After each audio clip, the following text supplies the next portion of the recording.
Hi friends, this is Raquel with Paints and Glitter, and today I'm coming to you with a different kind of video. This is actually a DIY, and I am going to show you how I transformed this innocuous box into paper storage.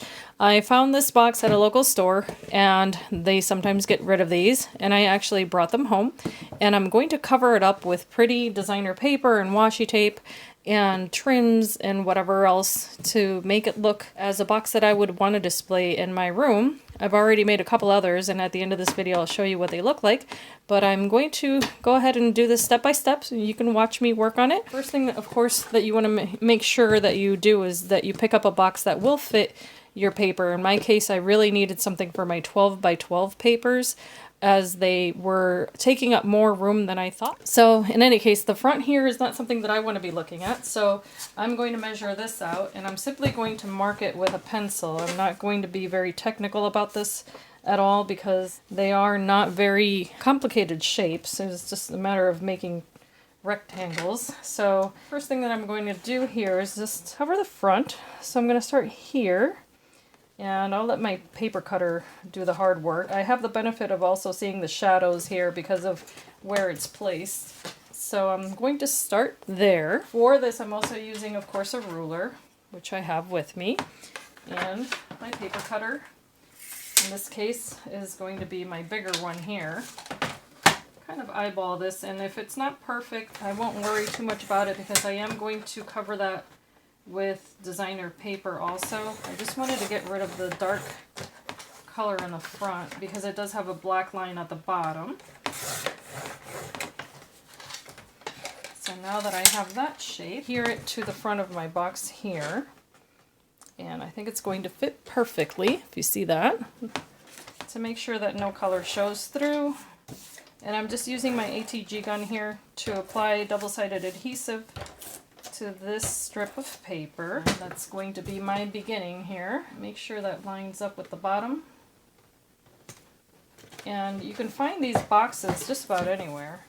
Let's see here, it's a little bit higher than I wanted it, but that's okay. I'm not going to worry about that and cut off what's not needed because, again, this is just going to be covered up with designer paper in a moment anyway. And what I really wanted to do was just to cover the bottom part. So there's that. So now what I'm going to do is I'm going to cover this angled part here, of course. And what I did was that I chose colors that I thought would really pop in this room. The walls in this room are very light blue, and I wanted these as accent colors. So I just picked out some papers. They're not going to cover all of it, but they'll be good enough for the use that I'll make of these boxes. And the place, you know, where I put it in my room also. So I think right here I'm just going to cut it right from that little corner there all the way down to here. Again, just a very light mark. I'm going to put these guys together, using all along anyway. So I'm just going to take my metal ruler that I have here because this one's far more precise. And I'm glad that I have this nice glass surface to work on too, because it allows me to cut the size paper that I'm working with. So here I go. I'm just going to use my Cricut knife pen here, or Cricut blade is what I think it's called. And here I go again. I'm trying to just be firm but slow because I don't want to, number one, cut myself, but secondly, I want to make sure that both of those papers cut at the same time without shifting. So I've cut off the two pieces I don't need there. And now here's the piece that will adhere to my box, and the one for the other side, both cut. This one, and I do realize that these papers are not both the same exact color or pattern, but that's what I liked about it.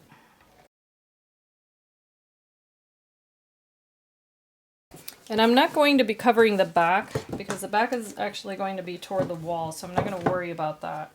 I'm just going to line this up in this corner and at the top. And that should do it there. And then so long as it's lined up at the bottom, I think I'll be fine. So there's one side, and I still have this little bit here to cover, which I'll be able to do with what's left over from the other side.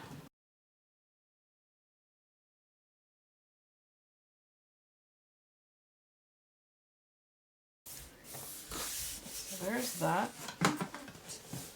And now with what's left over, I'm going to work with the white.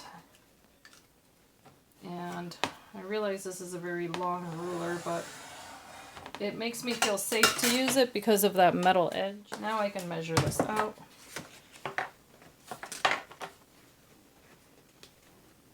And I can actually double it up here if I wanted to also. But I do want to have a piece for the front of my box, so I don't want to use the entire piece of paper here. So I'm just taking advantage of the shape here, and I'm actually going to just cut it a tiny little bit there and a little bit there. And I know that's unconventional, but that's how it's going to go. And I'm switching to this one because it's easier. Find my little notches.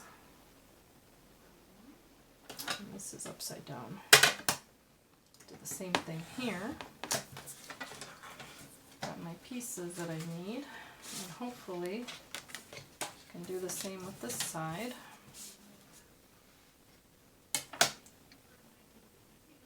Lining this up.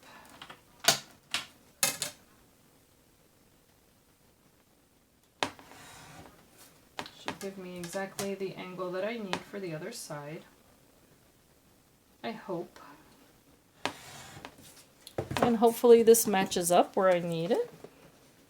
It does on this side perfectly. Lining it up at the bottom.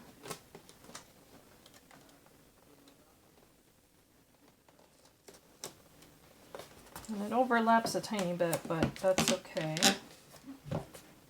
Alright, and then I'm going to do the same on the other side. In that case, I forgot about the white at the bottom, but I'm going to leave it like that. Alright, I've decided that I did want to cover this front before I forgot in the same color pink. So I did adhere the paper there just to the front and allow that overhang, because what I'm going to do is just cut it off with my scissors. So I'm just going to place my scissors right at the bottom there and follow the very line of the box. Being careful not to cut the actual box, of course. And that ought to do. Let's see here. There we go. And again, we're not going for actual perfection there because this is just going to be very bottom there. Although, you know, you do want to be careful to make sure that it does line up with the box. I did select from my trims this piece of ribbon that you see here, which I thought was nice and pretty. And what I'm going to do is that I'm going to cover the bottom, which is why I didn't worry about the little bit of white there, because I'm going to adhere that with hot glue. So I'm going to make this pretty side out. So I do have my hot glue gun here, as you can see. I'm just going to place a little bit of adhesive here toward the bottom, not too much. And I'm going to let that overhang just a tiny little bit, and I'll show you guys why in a moment.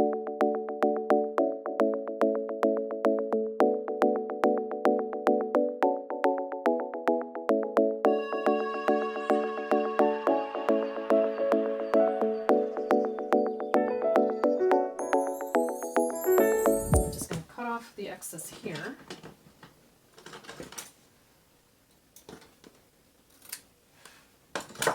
And then with my Cricut spatula, this is why I left a little bit hanging, was because now I can just push that in that crease there in the back and clean off the cobwebs. Okay, there is that. Now what I'm going to do is that I'm going to take it a little step further. Because I wanted to match my room, so I decided to use this golden trim here. This is from Recollections, and it came in a spool with these other ones, but I'm just going to use one.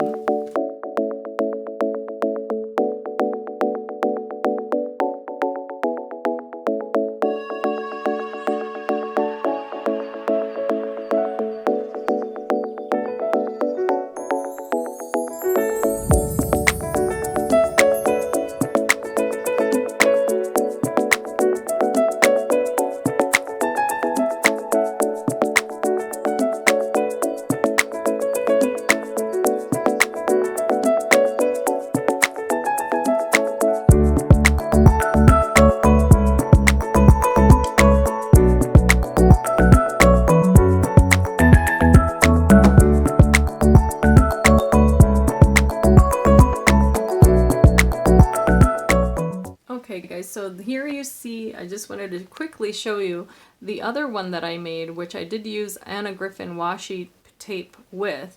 And they do, that washi tape comes as 12 by 12 sheet, so I did get that from Cricut.